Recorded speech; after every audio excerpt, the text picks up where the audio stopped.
referee the ball no J penalty no wanya de crowd. Wanya de. Debbie.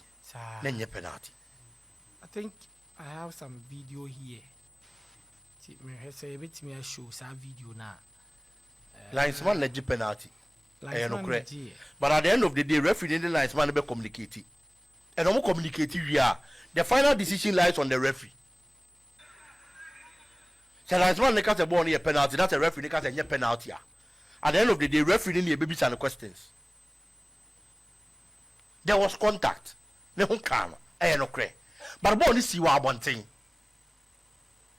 See what one thing. Beginning no. I was thinking says you were lying so. Says you were lying this one. The line is part of the 18-yard area. Over to me aje. But there's a picture I clear. But then see what line so. I think me was some 4 seconds video be behind you know. Me dey am Bismarck on show my he say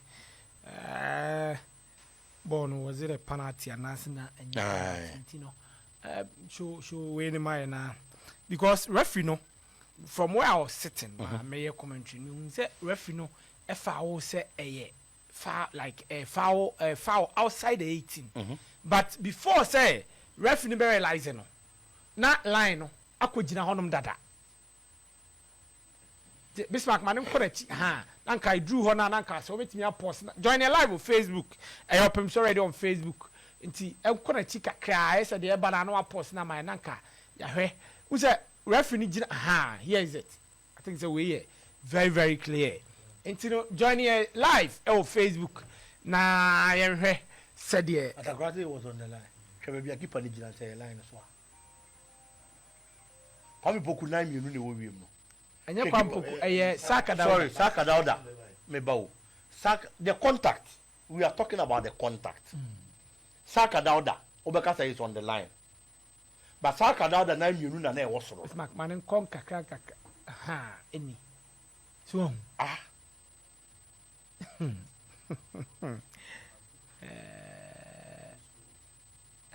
Come me picture bi na me hu picture. So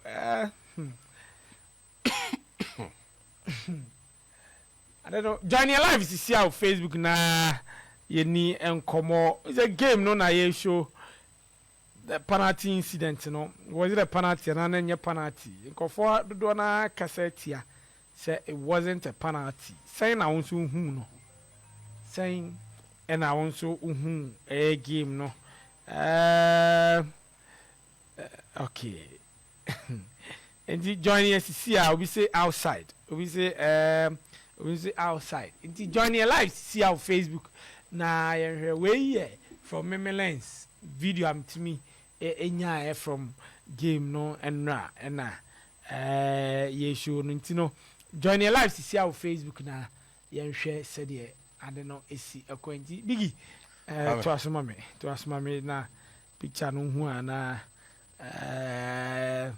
join yes see how ba share na unu anya bi oba share na unu anya bi ehwe that was the incident inti hwe Bismarck manem kona nim ka outside man outside Saka Dauda 9 ba ko line so ba ko osoro yes na ba ko si line so ana keeper ne 9 nyina wo out goalkeeper ne 9 mienu nyina si abonten sure why na ye tackle no keeper no it was the goalkeeper yes. It the tackle happened baby a goalkeeper ne 9 wo ekoti Asante Kotoko anke ebeka sure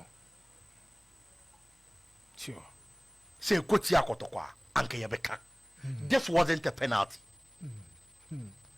it wasn't a penalty it officiating assemna ayeka no yenka say ye fair ma Asante Kotoko ne sisi team fufuro bi ene yenka say sisi team fufuro bi na ye fair ma Asante Kotoko ana say ye fair ma team fufuro bi ne sisi Asante Kotoko because Kotoko ball me dey ma water kwa bae no there were complaints of officiating sure say ankoye we talked about it it is a nekumasi Asante Kotoko benefit here.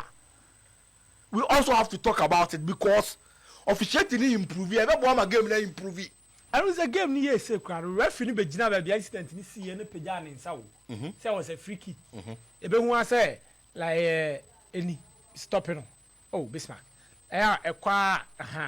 Into any, let's watch where the referee was. Oh, no, Jina was a free kick. Into anybody wants to know. Now I want Jina 18 box now, no one man. Or penalty. So the penalty decision was from the assistant line 1. Come and I make us say assistant line 1, a budget penalty. Yes, because I only jurisdiction. But on the penalty in the the final decision lies on the referee. So referee who feels away who the year. Only lines man let the any quad, and it means also what you have to say what any year penalty. Minimum ultimate point in us here. Yes, it's clearly referee my own who's already on what any year. It's only lines man they are getting. And or J penalty no. And then no make one sem no. Okay. It happened outside the 18-yard box. And they said you could see Kumati Asante Kotoko and Quebecano. Okay. Aquama Asante Kotoko Yanka. Now referees then so no make sure some of us are omansa no matimia near my year.